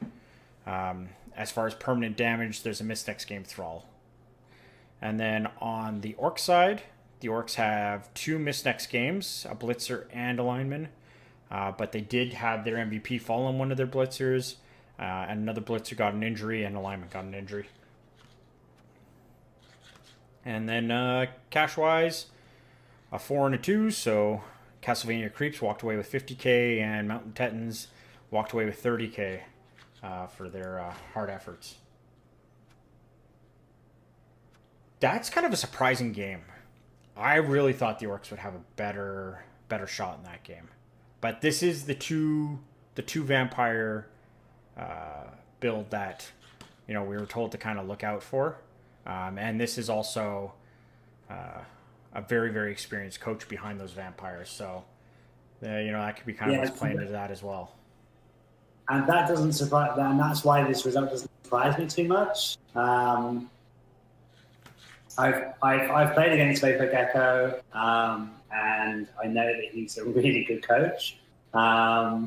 So I was kind of expecting him to win. Maybe not the 2-0 margin, but I definitely was. I had a feeling that he would win. So yeah. It looks like the Vampires only had 2 more injuries, like 2 more armor breaks than what were dealt to them by the Orcs. So maybe only 2 failures on 2 Vampires, which is pretty good. Next game was Thunderstrike versus BioWare for Life. So this is our Chaos Dwarf versus the other Vampire team. I think Dire Sickfish, he's my pick. I like this BioWare team. yes, he is. And then we had Thunderstrike. So 1-0 for BioWare for Life. Vampires coming through. Very, very lucky that the hero of Neverwinter ended up getting the MVP and was one of the touchdown pieces. 10 armor breaks on BioWare for Life versus 9 armor breaks on Chaos Dwarves. So 30 blocks to 43 blocks. So they got the Chaos Dwarves got out-blocked by the Vampires, which makes me just really wonder what happened in this game. That's I think the most surprising stat to me. They had a lot more ball possession and everything like that, but they only threw 30, or they only succeeded in 30 blocks. So either they had just some terrible block dice. Taking a look at things, they had some terrible block dice, it looks like. Yeah, their dice are just miserable. They had 12 POWs, 9 stumbles, 19 pushes, 8 both downs, and 10 downs. So I guess that's not terrible. That's like actually literally average. But there's a lot of 1 dice blocks in here. A lot more 1 dice. I find in my experience though that Chorfs are, if you're new to them, they are actually quite a tricky team to play. So it may be sort of this learning curve. That's true. Came into play for this first match. Yeah, that's absolutely true. It looks like they had the ball in their hand and they ran it around a lot. So that's kind of a big piece. I think probably they tried the tactic of let's actually play a good running game, try to score, and didn't sort of rely on their innate ability to block and cause damage. And that's probably why you have such a low blocking percentage for the Chorfs. I'd like to watch the game and find out if the Chorfs got chasey, if they were trying to run down vampires, if they were hunting vampires, because that could explain why there isn't as many hits if they were trying to chase down these vampires to hit them, versus going after the thralls themselves. Let's see. I can actually pull that stat up here. So, of the tackles that were thrown, most of they actually don't look like they were particularly targeted. They got the same amount of love as everybody else. There was one thrall that ate 6 tackles, one thrall that ate 5 tackles. The vampires were 3, 1, and 2 respectively. So no, they weren't particularly singled out. One of the vampires, though, Hero Neverwinter, he threw 7 and Balspawn threw 6. So they definitely were throwing around a lot. So yeah, coming out of that, we see some statistics, star player points. Hero Neverwinter was the touchdown scorer and was the MVP, so that's pretty sick. Commander Shepard, one of the other vampires, got a casualty, and then Nimon got a casualty as well. No permanent damage to this team whatsoever. There was badly hurt, so that's great on that side that nobody's walking away that beat up. One of the Chaos Dwarf blockers got MVP, so that's fantastic. You want those points on the positionals. And there was a couple badly hurt, so no permanent damage on his side either. Thunderstrike got 30k out of this match, and then 70k went to BioWare for life, which is pretty crazy money early on for some vampires to play around with. All right. And then last match, the Big Bad Baby Eaters versus the Dolgan Lions. Da-dun-da-dun-da-dun. Fizzle versus Wabjacked.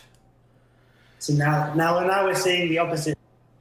Another Choff team, and it's 59 blocks succeeded versus 36. Yeah, but the tough part here is that the Chaos, like the 36 from the Chaos, the Lions got beat up. They got beat up this game. You'll see right on the front page there that Theo Ripprick, the Chaos Warrior, got the MVP, and it was awarded posthumously. Yes. So, pretty. Well, that's what you get when you name Big Prick. Yeah. And I think this just comes down to strong teams playing against each other, but one of these strong teams has block, and the other strong team does not have block. I'm sure you've got horns, you can run around and steal the ball and do all that kind of stuff, but yeah, this just looks ugly. It's just a straight up ugly game. They managed to get the ball into the hands of the Bull Centaur. The Bull Centaur was able to run in a touchdown, so that's Fluffy Eater of Souls. Babyface, the other Bull Centaur, he managed to get a casualty on somebody. Leaf Eater, one of the Chaos Warriors, managed to get 2 casualties. Bloody Socks got a casualty. And then Lamppost, the Hobgoblin, stole an MVP like Hobgoblins are supposed to. And no development at all on the Chaos team. And the MVP went to the dead guy. And Chaos team is also going to be suffering from a miss next game on one of their Beastmen. So they're going to be pretty down. Upside, both teams walked away with 50k, so at least that money's going to help him out a little bit to get back into it. I think he had 10k sitting in the bank, so that's 60k. Not enough to do a ton, but yeah. Pretty rough game. Pretty rough game for the Dolgan Lions. And a 1-0 is what I kind of expect from two Bash teams playing against each other. That makes sense. So let's take a look at what's going to be happening next week and take a look at our teams that are going to be facing up. So Big Bad Baby Eaters that we were just talking about are going to be playing against the Austin Knights. So let's take a look at the Big Bad Baby Eaters right now, since we were just talking about them and seeing all their SPP and all that good stuff and see where they kind of go. We got Fizzle here. So Fizzle, he's got 60k in the bank. I could potentially see a Hobgoblin being bought. That's the only thing I would see myself buying. I don't think I'd be chasing a Minotaur or anything like that. He had some really good development early. So only thing I can suggest is just try to line up Leaf Eater to be getting a lot of those blocks. Try and get those casualties. if he's going to be your very slow-footed blitzer to hunt down catchers or something like that on the human side of things, maybe that's the way that you go about it. Just because they've got that armor 8 and they've got dodge, so maybe you can break through them. They only have strength 2, so if Leaf Eater can catch one and put the hit on him, he might be able to knock him down and break some armor and get himself that level, so that they can start guard spamming or mighty blow spamming, whichever flavor Fizzle wants to go. But yeah, the only thing I could potentially see is just buying another Hobgoblin just to have a little bit more of a bench.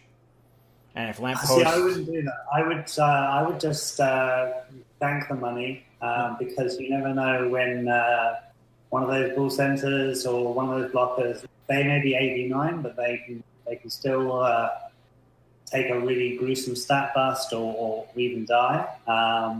And then that's a really big, painful blow to take using one of those pieces. That's true. I like having that extra Hobgoblin on the bench. I find they're AV7. People target them because they have agility. They usually end up being the ball carrier, and they usually end up being the one that's going to draw attention. I like having an extra one just to help out in that spot there. The only other thing I'd be looking at doing is making sure Lamppost is my guy who picks up the ball, and then throwing it to whichever of the Bull Centaurs is going to be the Bull Centaur to run it, just to see if I can score a cheese pletion. I know it's an extra dice roll, but if I get that 1 point on it, then I've got a Hobgoblin that can start kicking people when they're down. Because I like to foul with Hobgoblins, so that's also some of my motivation to having a bench with them. Like, they don't have the ability to really hit like the other guys do, so they need to contribute to the attrition game as well, and that's by jumping on people's throats before they get knocked out of the game with their AV7. Yeah, I've had games off, and the majority of my injuries were from fouling Hobgoblins. Yeah, Hobgoblins are MVPs in a lot of matchups. You know, you get knocked over, and then all of a sudden the Hobgoblin with Dirty Player comes over and just starts making work on your face. I've done pitch clears with just relying solely on those Hobgoblin fouls. So I definitely know what you're talking about there. Yeah. Again, TV 1000, we're not going to see too much change. If he does buy that Hobgoblin, obviously that's going to jump up 1040. But when we go over to take a look at our friends, the Austin Knights, they're currently sitting at a 980 roster. They've got their 12 players going on right now. They've got 20K in the bank, so I'm guessing that they've already replaced some players from their last game. I don't know. Did they actually lose anybody in that game? We didn't get good stats of that game just because it never actually got confirmed. But Austin Knights are walking in with a full team here. They've got 20K in the bank. They don't have an apothecary. They've got some block. They've got the one dodge guy. They've got the thrower. What are your thoughts on this game coming up? Do you think that the humans can keep away from the Chaos Dwarves, or how do you think that's going to play out? Well, see, the Austin Knights, they haven't had their match confirmed, so we might see the Austin Knights end up with some SPP. I don't think the SPP is awarded until they get that match confirmed. Yeah, but same thing with their bank. But just taking this team as it sits right now, if they can play their game rather than playing the Chaos Dwarfs game, move the ball around, move the ball away from the core of the Dwarf team, which is the blockers, and really sort of trying to divide the team. I think I could see the humans winning this game. Yeah, I think it's going to be a big game for Devin Cassius. I think that they're going to need to do some passing plays because of those Bull Centaurs' ability to kind of break into a cage. They can't really get through the cage, but they can break away a corner of a cage and force some dodges. So I think that having a thrower who can throw with pass to do quick passes and stuff like that to move the ball around could potentially be safe. Obviously, 1 and 9s and stuff like that is the other way to go. If your catcher has the ball and he's in the center of your cage, him dodging away is going to be, pretty safe to do. It's probably going to be even safer than the thrower. But I just see the thrower kind of forcing a few extra squares out of your guys and making those Bull Centaurs really run their max around and isolate themselves away from the majority of the army is going to be a big deal. It's just going to be how long will linemen or AV8 hold out versus the dwarf pounding. But yeah, another way to look at it is that the human team, they have 4 blitzers. They come with block. The Chaos Dwarf blocker tackle is going to do nothing. Sure, the Chaos Dwarves aren't going to sustain many injuries on their blockers or on their bull centaurs. But the human team, they just have more skill. They have more options than the Chaos Dwarf team at this stage of development. yeah. So I wouldn't. I mean, if you were to ask me right now, and with the teams at this development level, I would say it's 50-50. Maybe with a little bit of bank to get another player, or maybe even a level up. Once that those SPP are awarded, I would hand this to the human team. Yeah, the humans don't have any level ups coming. They have 3 players who got SPP, a casualty, a pass, and an MVP, and they're not on the same players. So we don't have any levels coming up when this game gets confirmed. I would still err towards the humans winning this game. Yeah. The catcher did get the MVP, though, so all he needs is a touchdown to get a level. So it could be pretty big for the next week game after that when he plays against Wabbajack's Chaos in week 3. But speaking of Wabbajack, that's going to be our next game to look at. It's going to be the Dolgan Lions versus Thunderstrike, so Wabbajack versus Woolramjack. So another Chaos versus Chaos Dwarf, which I'm sure Dolgan just doesn't want anything to do with. Like, the fact that he just got beat the tar out of by Chaos Dwarves, to have to follow it up into another Chaos Dwarf game, just can't feel very good. So, yeah, taking a look at the Dolgan Lions, we see that, again, one of our Beastmen is missing, and Chaos Warrior is missing. This is one of those spots where I know that it happened last season, where they allowed one of the coaches to re-roll, like after a couple games. So that's why we had Culinary Delights version 2. If they're allowing re-rolls, Wabjack, like, this might be something that you fire off really quickly and say, hey, is there any chance I can re-roll my team? I know it kind of stinks and it kind of breaks the spirit of the thing, but, like, this team literally has no development and is down 2 players in its second game. Like, it has nothing. See, I don't think this is going to be a candidate for the Angels of Lilith or whatever it's called. I think he'd need to lose a little bit more than this to qualify for that role. I think he's just going to be sort of man up and just give it his all. Yeah, well, tough spot to be in. It is a tough spot to be in, but teams have come back from worse, and I don't think he has been devastated, but I don't think he's been devastated enough to warrant a reroll. I'm sorry, Wabbajack, you have not bled out enough for Kallisti. Well, this is just my opinion. Kallisti just needs a little bit more blood, so let's lose Ziggy on this next game and call her a day. Let's not do that. I don't want to see any more pain. Go out there and go back and just have a good revenge game against the Dwarves. Like, we saw Wolfram had a little bit of trouble in their game previously, so let's go over. They have beautiful uniforms, the blue and yellow. See what you can do about beating them up, because they're not particularly developed. The one thing that they have on you is that they actually have some players, and they have an apothecary, so that's going to hurt the attrition because they're going to get first one free, unless it's the good old-fashioned dead-into-dead apothecary services. Yeah. So yeah, taking a look at Thunderstrike, what we saw was one of the dwarf blockers got some SPP. He's got 40k in the bank. He's got 3 hobgoblins. He's got the bull centaurs. This is one of those things where it's like, hey, do we just take the extra hobgoblin because we like to stomp on people's necks, or do we save our money to get ourselves a replacement for one of these pieces in the future? And we've already talked about that. As far as team value goes, the Lions currently sit 160 behind Thunderstrike. So, does Chaos have access to a chainsaw? Oh no, Yes. Chaos is not. The Dolgan Lions aren't going to actually get that chainsaw because they're down 2 players as well. So being down the 2 players, they're going to be forced to take some linemen or loners, and that's going to eat up 120k out of that. So never mind. They're probably just going to walk over. They're going to grab a babe and walk away with that. Yeah. Yeah. Just to try and keep those KOs, try and win the attrition battle that way. Well, I guess they're 10k short, so they'd have to bust out 10k out of their pocket in order to pick up that keg or babe or whatever they call it in this. Moving on to the next game, we have Vampire versus Vampire. That seems kind of neat.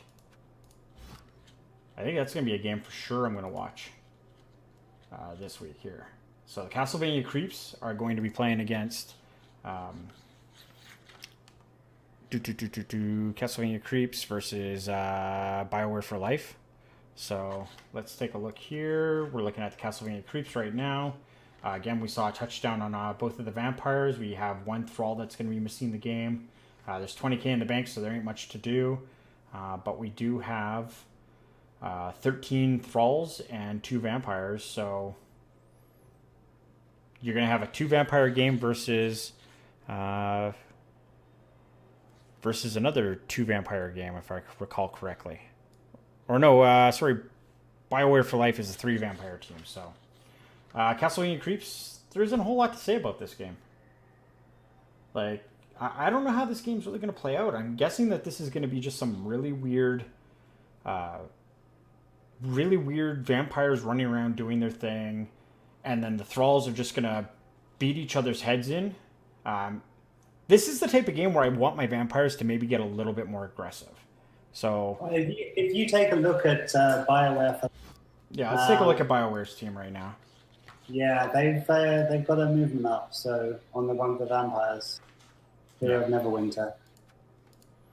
I gotta find out if Dire Sickfish is like local to me because his club name is Edmonton. That's where BioWare's from. So maybe that's just a play on BioWare, and he really likes BioWare. Or maybe he's from Edmonton because I'm from Edmonton as well.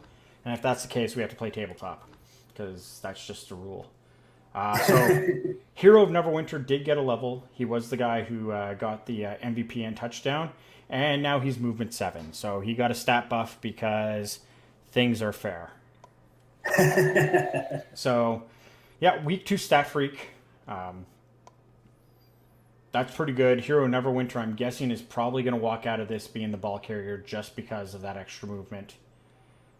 But in his spot there, I'm looking with Commander Shepard at the very least having a couple SPP to go around and just beat up Armor 7 Thralls all day.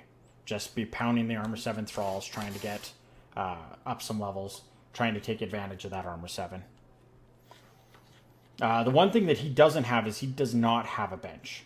So when you look at a game like this, like when you look at 2 games that are pretty even and stuff like that, one of the things, I used to do a lot of Magic the Gathering. That's kind of been my hobby for like the last 20 years. And there was a great article in Magic called Who's the Beatdown? And it talks about when 2 people play against each other, you have to kind of figure out like who's the deck that's going to be controlling and is going to try and react and try to keep everything kind of sorted out and slow the pace of the game down and try and win it through attrition and through the long game versus which person's going to kind of go very risky, kind of go very aggressive, try to win the game fast. The article's Who's the Beatdown? We have these 2 vampire teams, so you have a mirror match, and they're going to be looking at each other, and you got to try and figure out like which team's going to be the elf team and which team's going to be the dwarf team. It's kind of the way that I look at this. Like who's going to focus on being fancy and trying to keep the hits minimized and try to keep the ball minimized. And I think Dire Sickfish somewhat falls into that role. Like they have the vampire advantage. So they have more strength 4, so they have a strength advantage on the pitch, but they don't have any bench. So the other team can start going thrall to thrall, thrall to thrall, hoping to go 1 for 1. I would foul with my thralls if I was on the other side of this matchup and see if you can get that number advantage. While you'd be down on vampires, you might be able to get up on thralls just because Castlevania or Bioware for Life doesn't have any thralls to lose in this game. All right, folks, welcome back. This is Jeremy Schofield and Jeremy PigSofa Schofield, and you'll notice that games just all of a sudden got played. Well, Kallisti and I had to pause the recording last time, and we had just gotten a little too late in the night, and we're coming back to it, and you wonderful players in 5G have done the right thing and gotten your games in, but that kind of throws off our whole talking about the upcoming matchup bit. So, pretty much here, we've got 4 games left to discuss, and 3 of them have been played. And I don't really want to step on the toes for next week's episode, so we're going to pretty much kind of skip over these guys for now. Sorry to the coaches involved, but we're going to come back to you guys with a little bit more focus next week just to kind of make up for it. So, Kallisti, you still there? Yeah, I'm still here, yeah. Perfect, all right.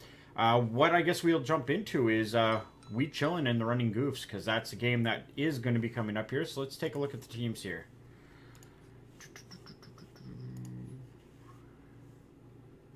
Starting with We Chillin'? Yes. Oh, our wonderful Dark Elves. Our wonderful Dark Elves that got beat up pretty bad. 40k in the bank, so not enough money to really do anything. Team value of 800. And I just want to take a quick look at the other guys really quick here. Tez with 790 Skaven. Okay, so you're not getting any inducement money, it looks like at the moment. And well, yeah, definitely not getting any inducement money because he's going to be getting propped up a ton with loaners. So he's going to be propped up another 210, so he's going to be at 1010 going into the game. This is just going to have to be one of those games where elves do elf stuff. Not really having a great way to deal with the gutter runners aside from your blitzers, although you can't really keep up with them. I think you're just hoping to get those 2 dice both downs with the blitzers and beat them up that way. Well, this looks to me like a battle of the bashed. Both teams are pretty beat up. Yeah, I'm going to switch over to Tez really quick and just see what's going on there. Tez is going to be missing. He's missing a Storm Vermin. He's missing a Line Rat, or 2 Line Rats. One's missing next game. He hasn't got any levels. Yeah, and he's going to be getting. He's going to have to bring in 150k worth of loaners, so that's going to put him. That's going to put him into a spot where he should be able to afford a babe. Yeah, so this is a rough game. The fact that he's got the 4 gutter runners, like that's his super sicko piece. If they can get the ball and do some crazy stuff, that's awesome. I don't know, like you know what? I'm actually gonna pick the Dark Elves for this. Simply because Dark Elves are a strong squad. He's still got like his 4 strong positionals. He's got the 3 blitzers. He's got the witch elf. Elves do elf bullshit. They have the 4 agility, so they can peel off the loners and the linemen from being based pretty easily, whereas the Skaven can't. They're going to be relying on those 4 gutter runners. I'm not sure if that's going to be enough. The Skaven have a little bit better mobility. They've got the dodge pieces, so they're going to have some pieces that can stay up even though you are getting 2 dice hits on them all the time. So it's kind of like this weird spot. It's almost like the Skaven have to be the agility team and the Dark Elves have to be the bash team. Because the Skaven, they do have the weaker armor. They've got an extra reroll, and they've got the Apothecary, so they're going to be able to deal with some of the attrition. But I just think that you're going to have a little bit of a better time to bash with the Dark Elves. But it's kind of really ugly. Like, I would play very, very conservative on my offensive drives with the Dark Elves. Don't give up anything to the Gutter Runners. Just try and work your way through. He's only got 1 block piece on the other side. So you should be able to try to mitigate that storm vermin as much as possible. He's going to try and dive your cage with gutter runners and get at your ball. But you should be able to just walk it down. And then when Skaven have the ball, if you can get it away from a gutter runner, that's awesome. But if not, it might be one of those things where, it's kind of like we told the Orcs to do last week. Just start wailing on rats until he goes and scores a touchdown and see if you can make it up on the other side. Because at the end of the day, he does have agility 4, so he doesn't have to be super conservative because he can do elf bullshit. Yeah. Yep. Yeah, my pick is the Dark Elves. They're a great team to start off with, and whilst I am a Skaven coach and I'd love for the Skaven to win, I'm just not seeing it. And you?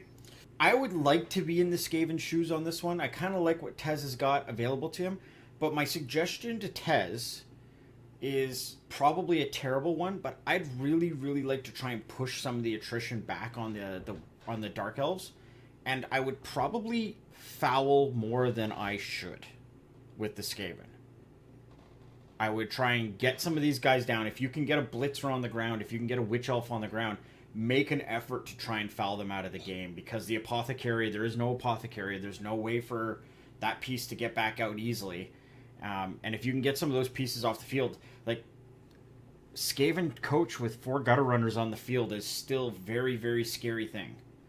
So if you can try and take away some of the Dark Elf's better pieces, you might have some advantages to your game because of that, because of your mobility. It's like the lineman moving 6 and you moving 7 is kind of a big deal. So I kind of like the Skaven, but I want the Skaven to be really, really nasty to make it happen.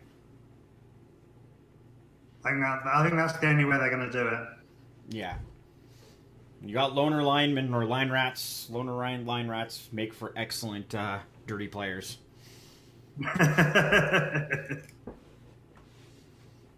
But yeah, that's like the type of thing where if they're armor 8, I want to be fouling them with 2 assists. Like, I don't want to fire off a foul without 2 assists. And if I can get some numbers on them, then maybe I start to cheat a little bit, but I want it to make it so that when I'm fouling, I need a 7.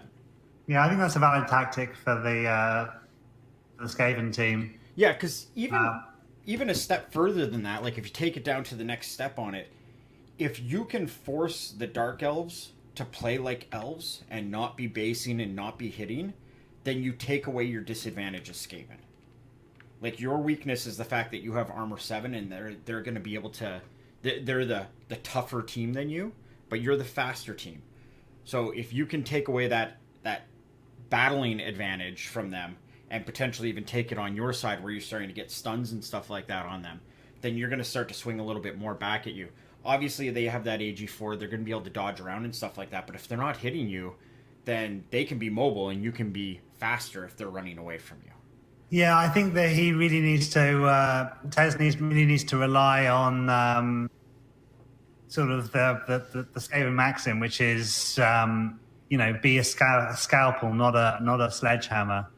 He doesn't have the strength to sort of really sort of just all out bash. But if he can sort of pick his shots and really sort of be surgical with it, he can get a few pieces down, foul them out, and then maybe get them a numbers advantage. Is there any upcoming events or anything that we should be talking about? I know 1 Minute League is still recruiting people. They're still looking for folks.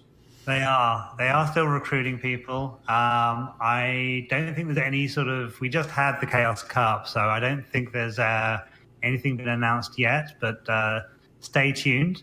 For newer coaches to the REL, there are, in addition to these recap videos, you'll also find that a lot of the veteran coaches are streaming. So they'll stream matches around the league. And then there's always my favorite, which is the ReBBL Alliance podcast. If you haven't checked that out yet, go check it out. It's a lot of fun. It's good for my commute to work. It beats me listening to the radio. It's a lot of Blood Bowl chat, a lot of Rebel chat. and a lot of fun. Folks, thank you so much for tuning in. Sorry to the coaches who played their games very fast and were responsible. We'll get you back. And yeah, from all of us Check you at next the week. Sneaky Bastards, we will see you next week. Yep. Bye, everyone.